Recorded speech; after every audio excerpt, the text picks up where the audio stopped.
இந்த தடையில பாத்திருக்கேன். எதுக்குடா டிசிப்ளின்? ஜாக்கி ஆண்டனி கூட எனக்கு விட்டுறா. ஆனா சில்க மட்டும் விட்டுறாதா. சான்ஸ் மட்டும் விட்டுறாதா. விட்டுறாதா. சான்ஸ் விட்டுறாதா.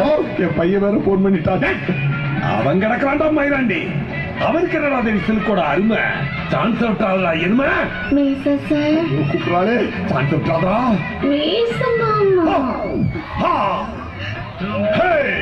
இன்னைக்கு ராத்திரி இந்த சிலுக்கு இந்த ஜாக்கி தான் பாதுகாப்பு. சிலுக்கு டுடே ப்ரோக்ராம் கேன்சல்.